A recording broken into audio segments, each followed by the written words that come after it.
Bonjour chers auditeurs. Bienvenue sur votre chaîne. Voici le résumé de la leçon 13 de l'école du sabbat pour le deuxième trimestre de l'année 2025. N'oubliez pas de vous abonner et de cliquer sur l'icône « J'aime » pour soutenir notre mission d'enseignement de la Bible à travers le monde. Le titre de cette leçon, Image de la fin. Le texte à mémoriser se trouve dans le livre de Jonas, chapitre 1, verset 9. Il leur répondit, « Je suis hébreu et je crains le Seigneur, le Dieu du ciel, qui a fait la mer et la terre ferme. » À la fin de cette leçon, vous écouterez un chant en rapport avec le verset à mémoriser. Chers auditeurs, la leçon de cette semaine nous fournira de puissants récits bibliques qui servent des « images de la fin » symboliques. Ces histoires, la mission de Jonas à Ninive, la chute de Babylone et l'ascension de Cyrus, ne sont pas seulement des récits historiques, mais aussi des ombres prophétiques qui annoncent les événements de la fin des temps. Comme les autres récits que nous avons examinés, ces récits historiques ont une signification profonde pour chaque génération. Mais ils ont également une importance particulière pour les dernières générations qui vivent avant le retour du Christ. En effet, nous pouvons tirer de ces récits historiques divers éléments qui peuvent nous aider à mieux comprendre ce que nous appelons la vérité présente. Ils attirent notre attention sur la manière dont Dieu traite les nations, dont il appelle à la repentance et dont il délivre finalement son peuple. Ces récits sont riches en enseignements pour la dernière génération qui se prépare au retour du Christ. Leçon du dimanche. Le prophète réticent. L'histoire de Jonas, bien que brève, a un impact considérable. De nombreux croyants se sont reconnus dans ce prophète réticent. L'histoire contient également des allusions remarquables à des événements futurs. Aujourd'hui, nous connaissons Jonas comme un prophète réticent, peu disposé à se rendre à Ninive. D'un point de vue humain, cela est facile à comprendre, car les Assyriens dirigeaient un régime brutal. Les fresques assyriennes regorgent de scènes d'une cruauté inhabituelle. Les peuples conquis étaient mis à mort par les méthodes les plus cruelles imaginables. Qui voudrait affronter la perspective de prêcher la repentance dans leur capitale? Lorsque Jonas est interrogé sur son identité, il répond « Je suis hébreu et je crains le Seigneur, le Dieu du ciel, qui a fait la mer et la terre ferme. » Cette déclaration ressemble beaucoup au message du premier ange. Jonas a dit que le Seigneur était celui qui avait fait la mer et la terre ferme et l'a désigné comme le Créateur. Ce fait est fondamental pour expliquer pourquoi nous devons l'adorer, et l'adoration est au cœur des événements des derniers jours. Leçon du lundi.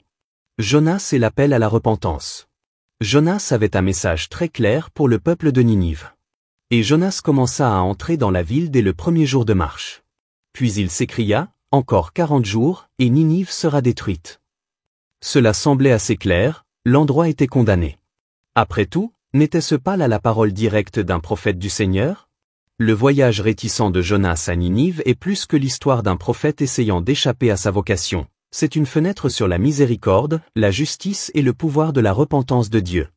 Bien que Jonas ait initialement fui, il a finalement été utilisé par Dieu pour délivrer un message audacieux. Encore 40 jours, et Ninive sera détruite. Étonnamment, le peuple a répondu avec humilité et repentance, et le jugement a été évité. Jésus lui-même a fait référence à l'histoire de Jonas, établissant un parallèle entre les 3 jours passés par Jonas dans le ventre du poisson et sa propre mort et résurrection, 2 éléments centraux du plan rédempteur de Dieu.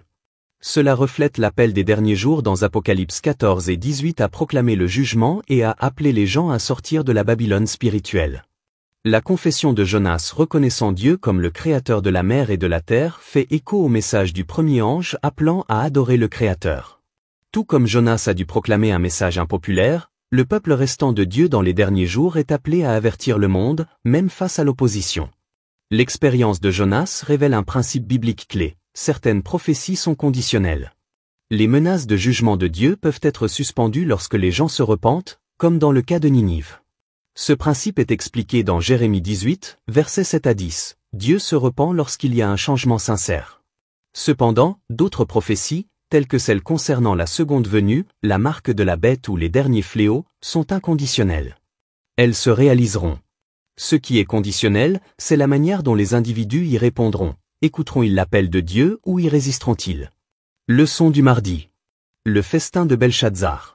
Après que la ville de Ninive eut été humiliée en 612 avant Jésus-Christ par une armée coalition composée à la fois de Mèdes et de Babyloniens menée par le père de Nabuchodonosor, la ville de Babylone connut un renouveau sans précédent depuis l'époque de Hammurabi, son grand législateur. Sous Nabuchodonosor, désormais libérée du problème des raids assyriens, la ville de Babylone a accru sa richesse et son influence au point que les nations voisines n'ont eu d'autre choix que de reconnaître à contre-cœur sa domination. Elle était la reine du monde, et les nations qui souhaitaient prospérer lui ont déclaré leur loyauté. Son fils Belshazzar connaissait la vérité, mais il a choisi de la défier. Au cours d'un festin arrosé, il profana les vases sacrés du temple de Jérusalem, se moquant du Dieu du ciel. Bien qu'il ait vu ou entendu comment son père Nebuchadnezzar avait été humilié et converti, Belshazzar ignora les avertissements. L'écriture sur le mur, menez, tekel, Epharsin, prononça le jugement. Cette nuit-là, le royaume tomba. Cette histoire préfigure le sort de la Babylone de la fin des temps dans l'Apocalypse. Tout comme l'ancienne Babylone est tombée soudainement, la Babylone spirituelle sera détruite en une heure. La chute de Belshazzar nous rappelle que la lumière rejetée devient un jugement reçu.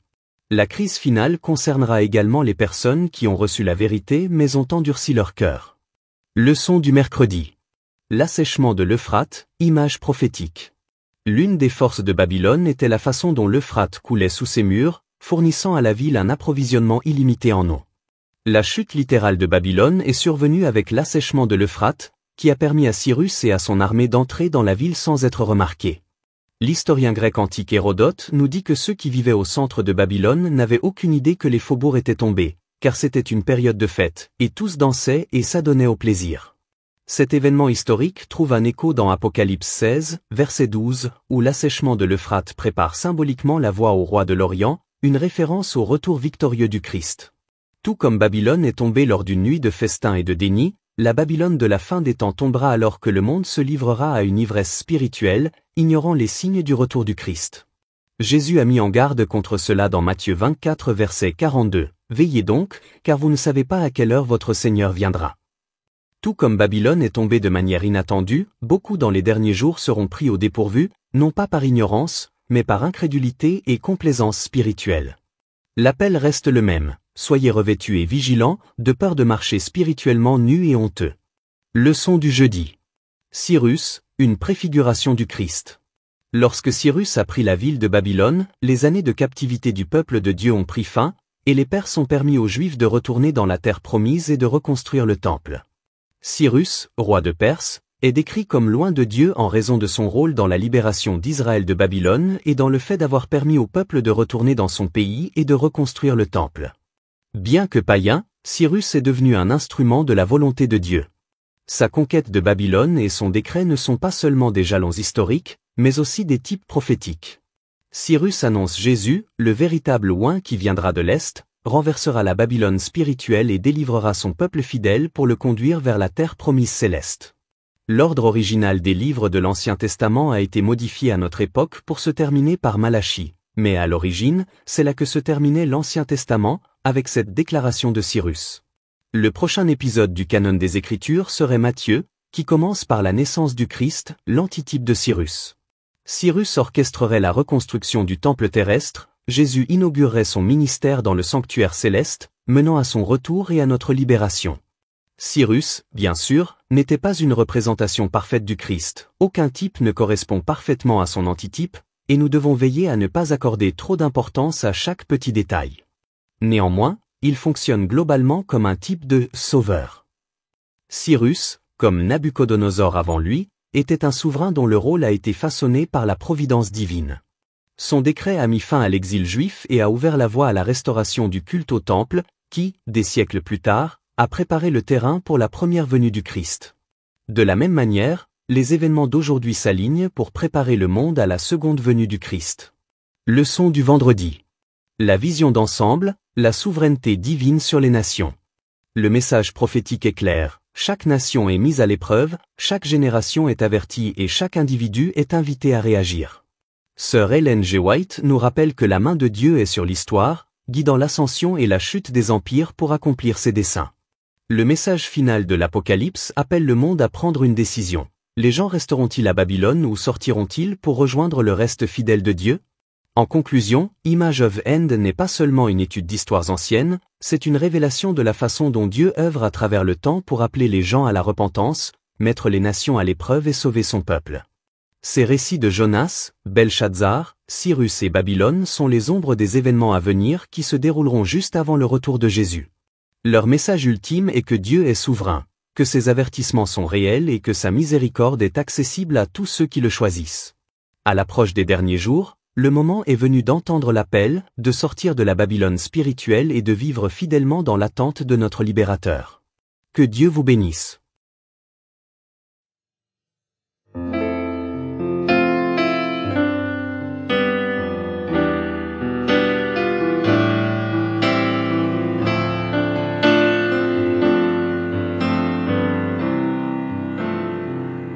So we said to them,